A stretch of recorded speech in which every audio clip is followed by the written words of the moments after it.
अगर मैं आप लोगों से ये कहूं कि हमारी गौ माता को सिर्फ भारत में ही नहीं किसी और देश में भी पूजा जाता है, बल्कि भारत से ज्यादा कोई दूसरा देश उनकी पूजा करता है, उनकी ज्यादा कदर करता है।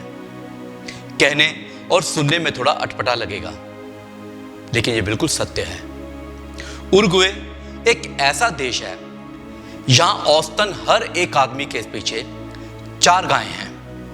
कहने का मतलब कि एक आदमी 4 गाय वहां पे रखता है कम से कम। 35 लाख की आबादी वाला उरुग्वे देश कम से कम 1 करोड़ 20 या 25 लाख के करीब गायें रखता है।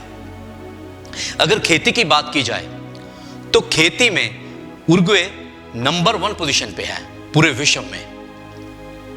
यहां के लोग गाय के कान पे एक चिप लगा के रखते हैं।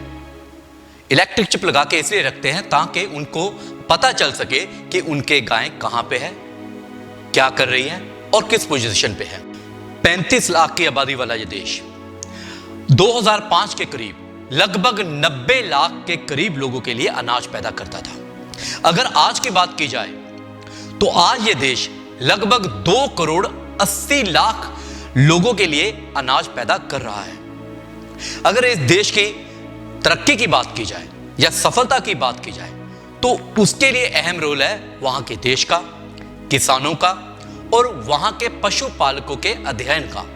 इस देश में लगभग 500 के करीब कृषि इंजीनियर लगाए गए हैं और वो ड्रोन और सैटेलाइट के जरिए किसानों पर नजर रखते हैं ताकि इस देश के लोगों को दूध, दही, घी के साथ साथ भरपूर मात्रा में अनाज भी मिल सके।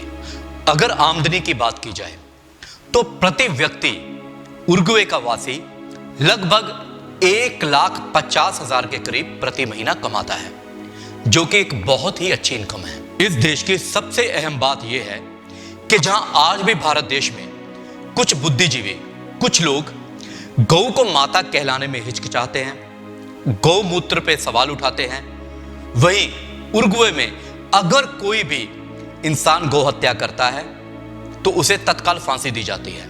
और तो और इस देश का राष्ट्रीय प्रगति चिन्ह भी गौ माता है और गौ माता भी स्वदेशी यानी हिंदुस्तानी। कितने गर्व की बात है हमारे देश के लिए। क्या हम भारतीयों को उरुग्वे जैसे देशों से सीखने की जरूरत नहीं है? यह एक बड़ा सवाल है।